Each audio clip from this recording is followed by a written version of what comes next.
এত ভালোবাসা, এত আন্তরিকতা আমি স্বপ্নেও ভাবতে পারিনি কি আমার শুভানুদ ভাই আমাকে এতটা ফারাক্কার মানুষ, হাজার হাজার মানুষ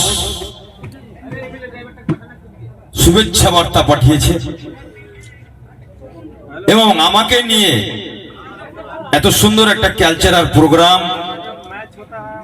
আমি তিলডাঙ্গাতে গিয়েছিলাম, সেখানে আমার মা বোনেরা, এটা তো ইনডোর, ওখানে আউটডোর, মানে ছাদের মাথার উপরে কিছু ছিল না। আমি ফারাক্কার বিধায়ক হিসেবে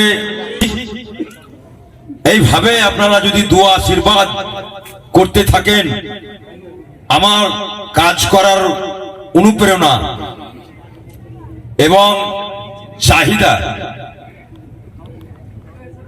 দুটোই বেড়ে চলবে। কারণ এই ভালোবাসা আমি জীবনের কোনটা মুহূর্তেই বলতে পারবো না। গতকালকেই আমাকে একজন জিজ্ঞেস করলো জায়গা কোনটা, আমি দুটো উত্তর দিলাম। এক, আমাদের পরিবার, মানে আমার পরিবার, আমার বড়দা আছে কাউসার আলী সাহেব, আমার ভাইপোরা আছে, আমার ছেলে মেয়ে আছে, অবশ্যই ওনাদের ভালোবাসা এবং ভালোবাসা আমিও দিই। তারপরে আমার যত কাছের আত্মীয় স্বজন আছে সবকে বাদ দিয়ে কিন্তু আমার ফারাক্কাবাসী হচ্ছে আমার আপনজন। কারণ এই সম্মান ফারাক্কাবাসী দিয়েছে, কাজ করার সুযোগ ফারাক্কাবাসী দিয়েছে। তাই আমি আমার অন্তরের অন্তরস্থল থেকে এই ভালোবাসাকে উজাড় করে দিয়ে জীবনের শেষ নিঃশ্বাস যেন এই ফারাক্কাবাসীর সেবায় নিযুক্ত থাকতে পারি, এই দোয়া, এই আশীর্বাদ আপনাদের কাছে আমি পেতে চাই।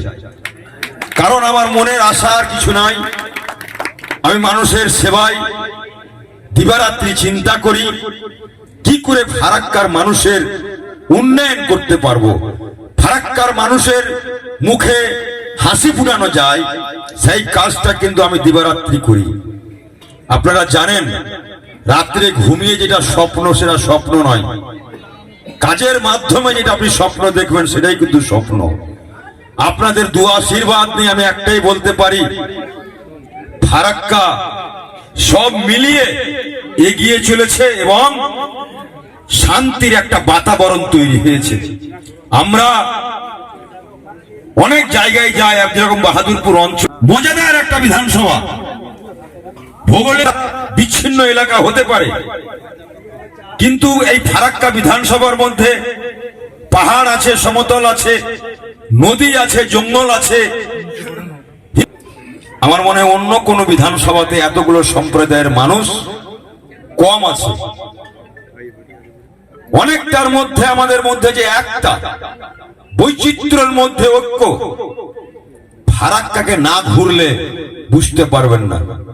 সেই কোথায় সুলিতলার শেষ প্রান্ত,